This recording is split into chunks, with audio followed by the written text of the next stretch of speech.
saw her showcased earlier as well. With Katie Grimes there in lane number 5 alongside Katie Ledecky.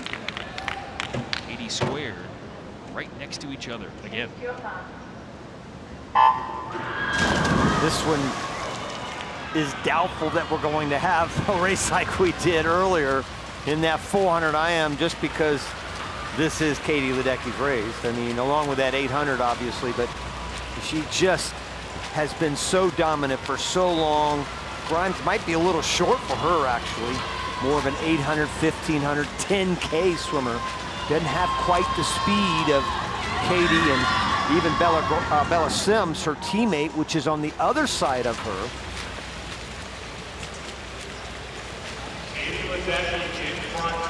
Ledecky again pulling out as expected to an edge, and as Rowdy touched on, Bella Sims, and phenomenal meet for her. Olympian on that World Championship team on that 4x200 free relay squad that snagged gold last summer in Budapest. And she's a second behind Ledecky here after that opening 100. You know, I often wonder what goes through the mind of Katie Ledecky in a meet like this. We're in January. It's obviously a high caliber meet. We've got some of the best swimmers around the world here. But for Katie Ledecky doing it so long, Jason, you know, you're talking 11 years at this level. I wonder how she goes through the motions, what she thinks, and her thought process in a race that just has become normal for her. And it certainly is the case. That win in the 400 free last summer in Budapest, as she stretches her lead out over 2.3 seconds right now. And one of 4 world titles for her there. 19 world golds now, 22 long course world medals. It's the most by a female swimmer ever, pushing past another American legend, Natalie Coughlin. Only Michael Phelps with 33 and Ryan Lochte with 27 have more long course swimming medals in the history of the sport. And only Phelps has more world golds than Ledecky's 19. He's got 26.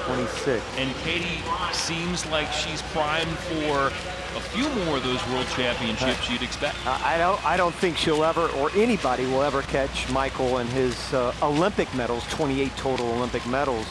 But I certainly do think that Katie definitely has a chance to be the most prolific world championship medalist at some point in her career. She's got 10 Olympic medals. And the one thing that she's real close on, individual world titles. 14 for her. Phelps has the most at 15, so she's only 2 away from passing Michael. Well, you got to figure that, you know, after dominating the 800 for 11 years, not losing that race for 11 years, she's probably got a pretty good chance to continue that streak. And now having the 1500 added as an Olympic event, 1 gold obviously in Tokyo.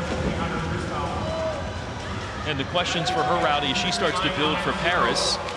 How does she fare here in this 400 now with the likes of Titmus, who bested her in Tokyo, and Summer McIntosh, the young Canadian teenagers on the rise? And does she keep the 200 free as part of her slate? Tough decisions to make, and maybe that's one of the questions we're going to ask her, because I have a feeling she's going to win this race for some reason, some wacky reason, Jason. I think she might just grab the win here. And what she has done so often, getting amazing separation from the rest of the competitors here. And right now it's by almost 8 seconds over Sims and Grimes there in 3rd. And Ledecky charging her way towards another victory here in the 400 free at the TYR Pro Swim Series. Katie Ledecky burning towards the wall. And just over 4 minutes here in the win. Looks like Bella Sims will end up in 2nd, with Grimes coming hard to get in there for 3rd, out touching Jillian Cox, who's there in 4th. But a win by over 8.5 seconds for Ledecky.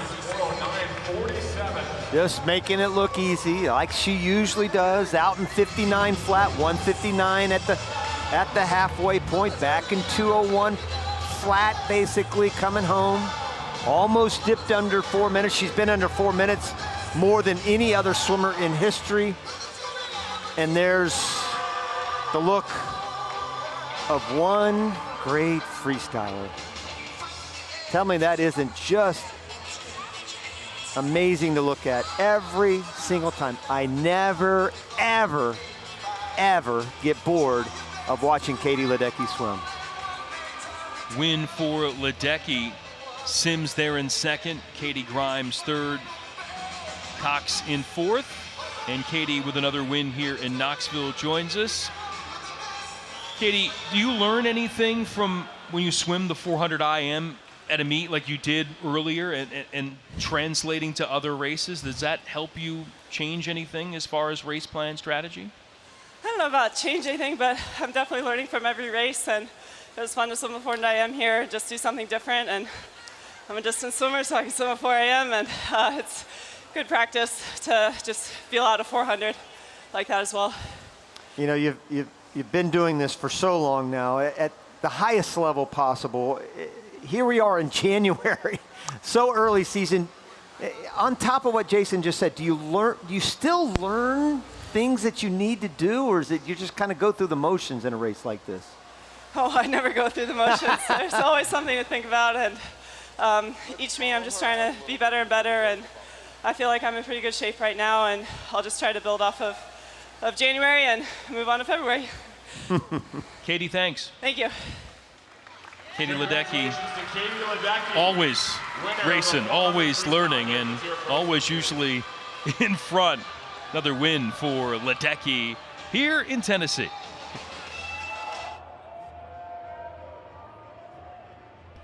Back to the pool we go now for the men's 400 freestyle.